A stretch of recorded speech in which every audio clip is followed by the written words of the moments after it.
તો રામ રામ ને સીતારાम બધા મિત્રોને સ્વાગત છે ફરી એકવાર મારા નવા મિની વ્લોગમાં। તો મિત્રો આપણે આજે પહોંચ્યા છીએ આપણે વાડીએ। તો વાડીએ આપણી વાડીએ પ્રોગ્રામ છે, તો બધા મિત્રો બધા ભેગા થઈ ગયા છે અને આપણી વાડીએ આજ આખી ડુંગળીનો પ્રોગ્રામ બનાવવાનો છે। તો આ બધા મિત્રો જો કામ કરી રહ્યા છે, તો તમે જોઈ શકો છો આપણા મિત્રો આખી ડુંગળીનું શાક બનાવી રહ્યા છે।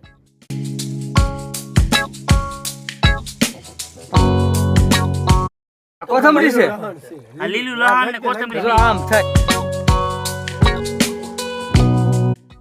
તો મિત્રો આપણા બધા મિત્રો જો એ બધા બેઠા છે ને અહીંયા આપણે શાક બનાવવાનું કામકાજ ચાલી રહ્યું છે।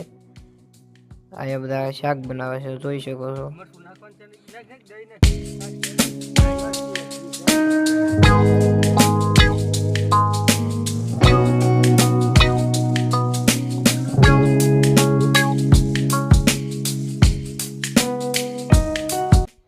તો મિત્રો શાક બનીને તૈયાર થઈ ગયું છે ને આખી ડુંગળીનું શાક આપણે બની ગયું છે અને હવે બધા તપેલું ઉતારી નાખ્યું છે અને જોઈ શકો છો તમે આવું શાક બન્યું છે।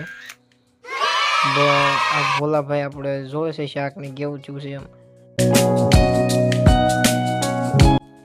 હવે પાપડ શેકાઈ રહ્યા છે, રોહિતભાઈ ને અમનભાઈ પાપડ શેકે છે।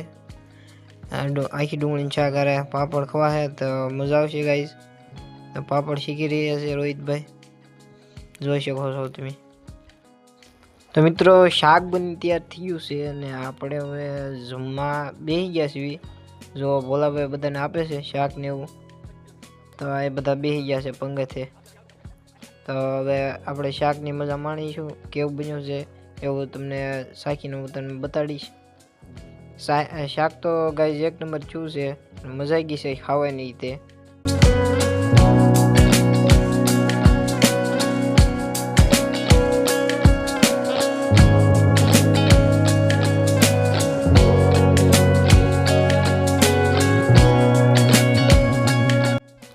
તો ગાઈસ હવે જમી લીધું છે અને હવે ખાવાની મોજ આવી ગઈ।